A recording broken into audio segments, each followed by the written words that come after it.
Swords crossing you, it came in like that. Yeah. So clarity and love, bringing a message of love, of new beginnings, of new ideas. This could be a proposal. You could be proposing to someone. Or you could be up-leveling the relationship, taking it from a casual situation to a more committed situation. You could be asking someone to move in with you. Yeah. So take it how it resonates. But I feel like this is about taking the relationship to the next step, regardless, depending on where you're at. But this could also be a proposal. Foundational to your situation is the Six of Pentacles reversed. So maybe you're feeling like there's not a lot of equal give and take here, that you've been giving more than you're receiving and vice versa. Perhaps this sword, this Ace of Sword, is here to talk about maybe you're feeling there's an imbalance in your relationship and you want to talk about the inequality going on here, that you want equal give and take, that you want this to be an equal partnership, right? So I feel like because, Taurus, you're perhaps the one delivering this message, maybe you feel like you've been taken advantage of, that you've been giving more than you're receiving, right? And that your partner's been taking, but hasn't been returning the favors to you. It hasn't really been filling you up emotionally, being as appreciative as they should have, as they should be, or, really reciprocating the affection and the attention and the favors and, the things that you're doing for them. So I feel like perhaps that maybe this communication could be one of, hey, let's fix this, right? That's why it took me a minute to check in with the energy, because there's a lot of confusion here. Yeah, and I feel like I was getting like a lot of messages, like a lot of imagery, and I just wanted to make sure I was understanding it correctly and interpreting it correctly. So yeah. So again, your overall energy is the Eight of Pentacles reversed. So you're working on yourself and you're preparing to deliver this message to your person. And, it could be that you're going to give your cup of love, but with it, you're going to give them this, you're sort of going to set the boundaries. Yeah. Or maybe you're the one who's been receiving more than giving, right? So that could be a possible scenario as well. But in your recent past, you have the Ten of Pentacles reversed. So usually Ten of Pentacles represents abundance, fulfillment, financial success. It represents a stable relationship, a committed relationship. But reverse, maybe you're questioning why you want all that. Maybe you've been so driven financially that the materialism of the relationship is overpowering the current situation. That's one interpretation of this card. Another is, are you sure you really want a stable relationship? Are you ready for that next step? And you're being questioning yourself about why you want that next step. Yeah. I don't want to get too far ahead of myself, but there's some confusion here because the Seven of Cups is coming in. In the staff position, and that's you. There is confusion here.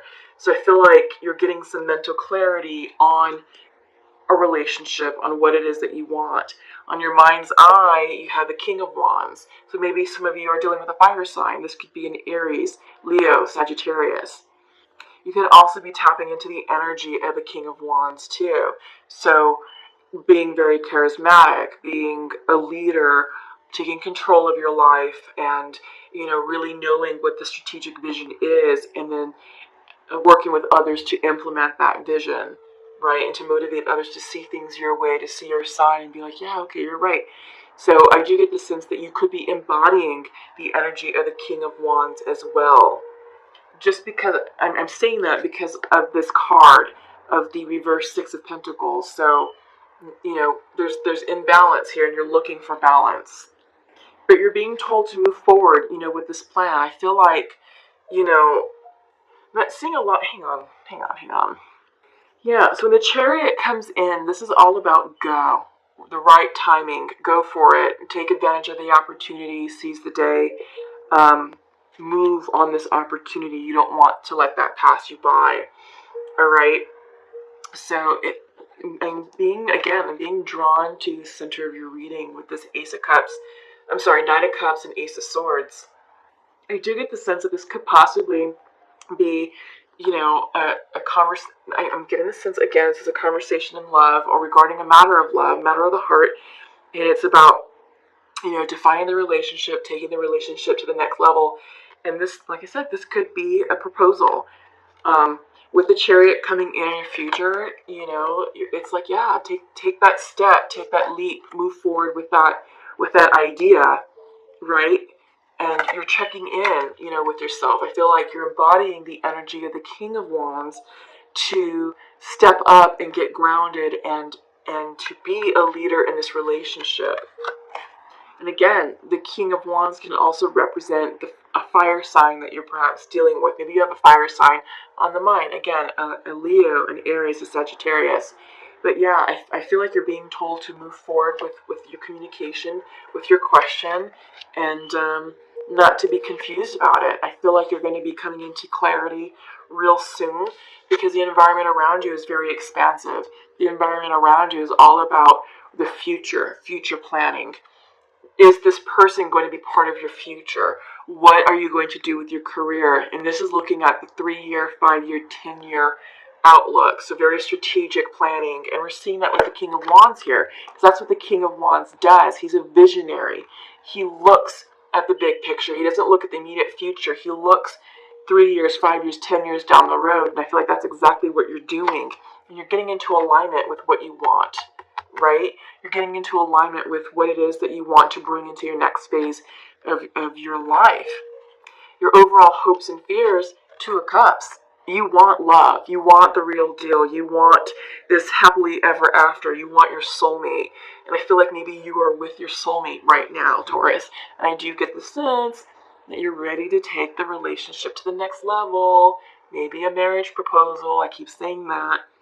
Or maybe taking a casual situation to a committed situation, or maybe moving in with your person, because that's a form of commitment. It's another layer of commitment, right? You've already just determined that you all are exclusive. You've been living separately. Now it's time to merge and be like, all right, let's move in together. Why not? So yeah, 2 of Cups, 2 of Cups, 2 of Cups. I love this card. Love it, love it, love it. Yeah. Your overall outcome is the Hangman. This is the card of Pisces, too. So maybe some of you are dealing with the Pisces. But I feel like it's, this is a card of looking at all of your options, weighing all of your options before you move forward. Normally, this can be a card of pause. So I'm kind of getting fits and starts here. Yeah. A little bit of fits and starts. The Chariot is a card of go. Hangman is the card of stop or pause. So I think overall you want a good balance of how fast you're going to move this forward. So check in with yourself, check in with the energy. Don't rush anything, don't force anything. If it feels right to you, proceed with your plans. Yeah, alright, let's see how all this comes out and how this is playing out. Alright, so masculine to his feminine. Your message is, please forgive me, and I think of you often. Yeah, interesting. That would explain the confusion. That would explain the 7 of Cups, which is all about confusion and illusion. And why there's a little bit of fits and starts here, right? A little bit of hesitation. So feminine to her masculine, I want to spend my life with you, and I feel that you're moving further away. Yeah. Okay. Interesting. So I get the sense that because Taurus, I feel like, or at least the masculine energy, however this resonates, it's general, so interchangeable. For the masculine energy here, they're saying, please forgive me, and I think of you often. And the feminine saying, well, you're moving further away, I want to spend my life with you. We are seeing the confusion. I feel like maybe because Taurus, the masculine, you feel like, oh, I did something to create, a separation here, and I was the wrongdoer, I was the person at fault.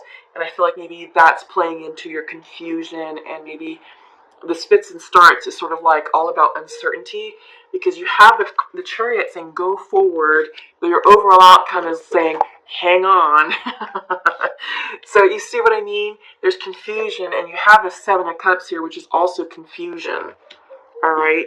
So I feel like you're moving forward to your beloved to obtain clarity on a situation, right? So you're going to move forward to your beloved to ask them, "Hey, how are you doing? I'm sorry for what I did. Please forgive me. Can you forgive me?" And then see what they say. But I do get the sense that you're moving towards them to obtain clarity about what all this means, and maybe in the future, if the situation supports it and allows it, then you'll say, "Hey, let's move in together. Hey, will you marry me?" Right? Because I'm getting that energy, but I feel like things have to go in order first before the rest of it can happen. But you are hoping for this. This is in your hopes and fears section. Two of Cups, soulmate connection, soulmate energy. Yeah. So, and feminine saying, "Hey, I feel you're moving further away. I want to spend my life with you." And she's getting that because, masculine, he was the wrongdoer in this situation. And, he's like, I love you, but God, I feel like crap and I shouldn't have done that. So there's just a lot going on here, Taurus. A lot of things that need to be clarified. So your feminine loves you. Your feminine wants to spend their life with you. So know that. Okay? And I hope that helps you gain the confidence that you need going into the conversation. I don't think you're going to be rejected. I think that's your fear talking to you. And, I do get the sense that this union, there will be a reconciliation here that will ultimately result in marriage down the road, a marriage proposal of some sort, moving the relationship along and bringing it into a more committed, elevated state. Okay? Whew, that kind of took a lot. There was a lot there that it was really confusing me, and it was throwing me off, and I had to. Okay, ooh, interesting. So I just pulled a card from a shamanic oracle deck, and you have the card of the sorcerer. Ominous looking guy right there. So let's go ahead and pull a message here, and we'll see what's going on with this sorcerer. I'm not sure why the sorcerer is coming out for you. This is a curious card to get right now. Alright, so the essence. This is the source of dark power. The sorcerer represents the destructive aspect of the human psyche and the self-centered behavior that harms others. It symbolizes the unconscious beliefs and ideas that foster separation, conflict, and scarcity. Okay, I can see now why the sorcerer is coming in, because we are seeing, ideas and beliefs leading or contributing to separation, conflict, and scarcity. Okay. So the message for you is when the sorcerer enters your circle, you're being called to look at how your beliefs around scarcity and self-centered fear manifest in your world. Examine the destructive part of your psyche that misuses power or harbors feelings of resentment, vengeance, lust, greed, bigotry, or hatred. Perhaps you've harmed someone because of these dark tendencies. If so, all is not lost. You have only forgotten that all beings are interconnected and the universe is abundant.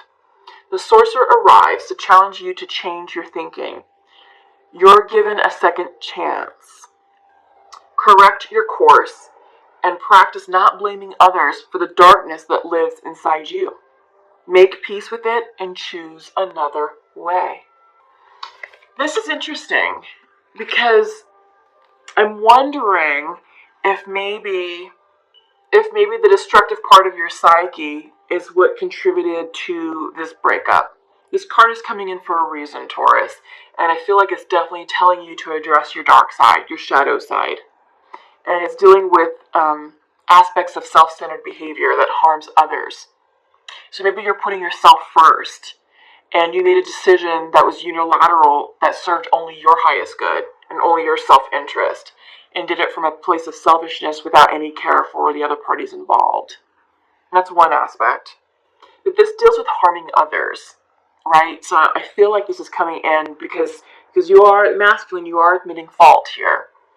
So it keeps talking about scarcity. So maybe you feel like maybe you were smothering and you felt like your person was going to leave you. So to make up for it, you were overcompensating for that scarcity mentality, and you just became way too clingy. Is one thing. Another is, again, self-centered fear. And it's just about looking out for you and you only, and being one-sided. Being one-sided, which we're seeing here with the Six of Pentacles, imbalance, giving more than receiving, or vice versa. So I feel like perhaps, Taurus, this could be you taking more than you are giving. Okay? Interesting. This is very interesting what the Sorcerer card is talking about. So you may want to go back and rewind this video to hear the message again of what the Sorcerer means, because I feel like this is definitely touching upon what's happening here in this situation. Alright? I think maybe you're the person, Taurus, who's living out of alignment and maybe out of integrity, and the things that you're doing are very self-centered and maybe self-serving, and you're not realizing the impact that you're having on others, and you're hurting people. You maybe did that in the past, and now it's time to reconcile, and maybe hopefully you've learned this lesson. So yeah, so this is a second chance. So the Sorcerer arrives to challenge you to change your thinking. This is a second chance. Correct your course and practice not blaming others for the darkness that lives inside you. Make peace with that darkness and choose another way. Let that sink in for a minute, Taurus. Let that resonate with you and process that how it needs to be processed. All right, because this is a big message. This is a very big message, and it's interesting that it's coming in. So let's go ahead and pull from the Sacred Earth Oracle. I didn't like that one in the beginning. I don't feel like that's not your message, but this one is. This deals with the core wounding. And I don't think you're seeing it clearly, and I don't think you're understanding it clearly, because this core wounding has to deal with everything that's being discussed here. This core wounding helps explain the lack mentality and why you feel the need to be so self-centered. Maybe some of you had a rough childhood, and maybe some of you grew up without, maybe food was scarce, maybe clothing was scarce, maybe housing was, unstable. You had to move, place to place, apartment to apartment. So I can see where the scarcity mentality would come into play as an adult. I feel like that is a core wound associated with you that has to be addressed, and just know that what was once your childhood is not what you are today or who you are today, and it's time for you to heal that wound. All right, because with that wound, the scarcity wound, that can also lead to being self-centered. It's all about me, give me, put me first. Because maybe as a child, you weren't a priority. Maybe as a child, you came in last, and maybe you had to be a survivor and, go for what you wanted. Because if you didn't, you would go without. So I'm getting the sense that that's translating into self-centeredness here as an adult, where you're seeking opportunities, you're going forward, it's take. I've got to fill me up first, because if I don't act quickly enough, it's going to go away. Well, that's not true, and that behavior is not only destructive to yourself, but it's destructive and hurtful to others. And you're being asked to change that line of thinking, Taurus. Okay, you're being asked to address that, and you have to get down to the core. So this is core wounding. Look at that imagery. Show it up right. You have to acknowledge the wounds of your childhood. and you have to make peace with it and do the shadow work. This is the dark aspect of your psyche, Taurus. This is your shadow work that you're being asked to address, that you're being asked to focus on, and that you're being asked to heal. So if you don't heal those wounds, you're going to continue repeating this karmic cycle and hurting people over and over and over again until you can get control of your healing. And it's not right to keep hurting people, because of unhealed wounds. Now that you're aware of it, now it's time for you to take responsibility for that healing and to take steps to correct that, to really get down to the nitty gritty, of the essence of that wound and really understand why it hurt you as a child and why it has such a profound impact on you, and what can you do to transmute that and integrate it into your being. Integrate that into who you are, into a healed aspect of who you are, not a splintered version of yourself that's still wounded, right? You need to do the healing.